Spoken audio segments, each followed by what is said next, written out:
Hello everyone, welcomes to my YouTube channel Hollywood Gossip. I'm Jean, please watch the video till the end, thank you. Johnny Depp and Amber Heard's horrifying Halloween relationship costume this year highlights a troubling pattern. It's becoming more common to masquerade as abusive spouses. What does that reveal about our societal ideals? People frequently dress up for Halloween in offensive ways, whether it's through flagrant cultural appropriation or the over-sexualization of children or nuns. It's disgusting. However, we have surpassed even our wildest expectations this year by dressing up as the divisive former couple Johnny Depp and Amber Heard. Actress Emily Hampshire from Schitt's Creek dressed as Johnny Depp and one of her pals as Amy Heard, and they shared the since-deleted pictures on Instagram. The actress appeared in the picture wearing a clothing meant to mimic one that Johnny Depp wore during the widely reported 2022 libel trial against Heard. She also had fake tattoos on her body. During the trial, her buddy mockingly mimicked Heard's most passionate and expressive reactions. After receiving such a strong response over the couple's costume, Hampshire removed the pictures and apologized on Instagram. She wrote, "I want to address what is one of the most ignorant, insensitive, and thoughtless things I've ever done. I foolishly thought it would be humorous to dress up as Johnny Depp and Amber Heard for Halloween. I really apologize and feel embarrassed for releasing something so horrible into the world. Abuse in the home is never, ever amusing. I sincerely regret what I did because these are actual problems involving real individuals. I'll perform better in the future. I truly apologize." Unfortunately, there have been other occasions when people have dressed up for Halloween as problematic couples. Many individuals dressed up for Halloween as the notoriously abusive duo Pamela Anderson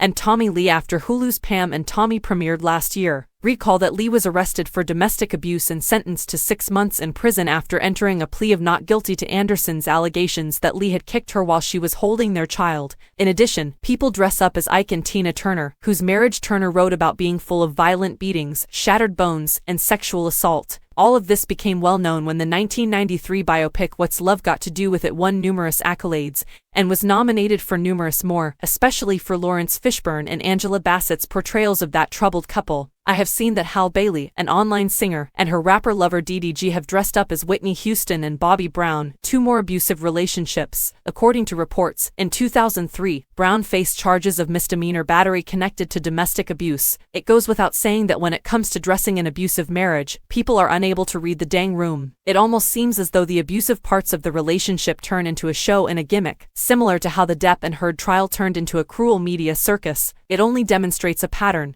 that the public's ongoing interest in the debate surrounding violent relationships and domestic abuse is problematic and verges on abuse. People started watching the nationwide defamation trial on a daily basis as episodic entertainment last year. Some thought it was amusing to hear Heard recount some of the most horrific and violent ways her body had been violated, and to watch Depp pitifully pander to his fans by acting like a fatigued Jack Sparrow, fighting for justice. Additionally, the story that courtroom broadcasting was crafting was accepted by the public along the way. Money executives were profiting off pain to a greater extent as more people participated in the trial. As an employee of one such station, I can attest to the reality that these networks have just as much to gain from this trial as Heard does to lose, writes contributing writer Alyssa Gubatosi for Salon. Additionally, everyone was able to ignore the background of Depp and Heard's extremely abusive relationship as they profited from the trial's fame and dramatic elements. It seemed to us that the pair was acting out a dramatized version of their own scandalous relationship in court. The trial's fascination also permeated other areas of our lives, such as the depraved TikTok community, where people ridiculed, denigrated, and dissected Heard's testimony on a daily basis,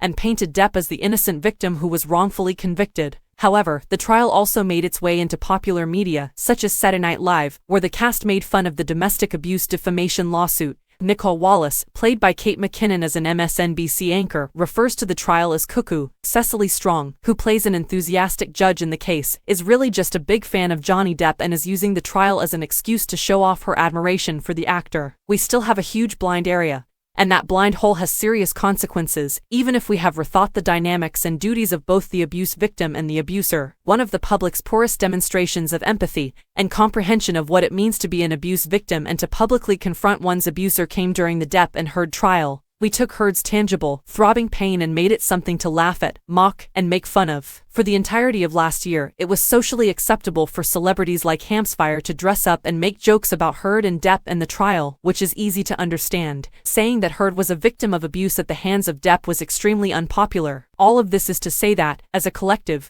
we need to realize that, rather than supporting and elevating those who have been impacted by abuse, dressing up and making fun of survivors of abuse for a night of drinking and partying only serves to alienate and invalidate them and their experiences.